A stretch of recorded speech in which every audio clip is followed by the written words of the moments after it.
Shalom, selamat pagi semuanya. Kiranya damai sejahtera Tuhan menaungi kita selalu, bahkan di hari yang baru ini.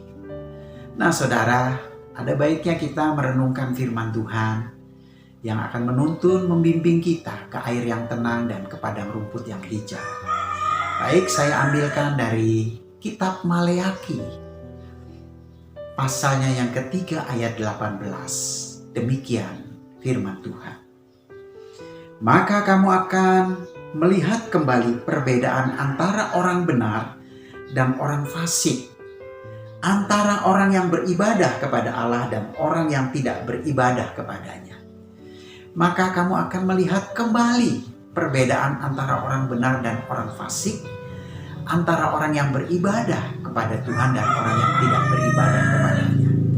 Saudara yang dikasihi Tuhan, kitab Maleaki adalah sebuah kitab yang berisi banyak teguran. Mulai dari teguran soal kawin campur, teguran di dalam sikap ibadah, teguran di dalam memberikan persembahan kepada Tuhan. Penuh dengan teguran. Nah, Tuhan menegur mereka.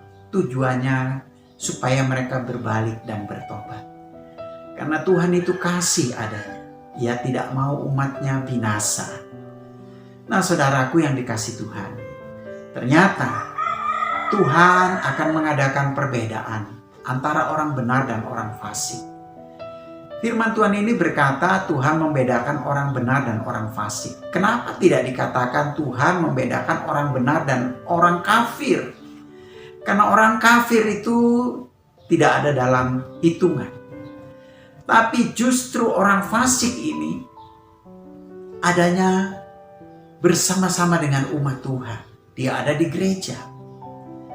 Seperti apa sih orang fasik? Kalau saudara membaca di dalam Mazmur 50, saudara akan dapati di sana sifat orang fasik. Sifatnya sangat tidak menyukakan hati Tuhan. Bergaul sembarangan, ya, berlaku yang tidak baik, bertutur kata yang tidak baik. Padahal mereka setiap minggu ke gereja. Mereka tidak mengalami perubahan hidup, saudaraku. Ya, padahal Tuhan datang ke dunia itu untuk memperbaharui hidup kita supaya kita mengalami pembaharuan. Karena itu firman Tuhan berkata, siapa yang hidup di dalam Yesus adalah ciptaan baru.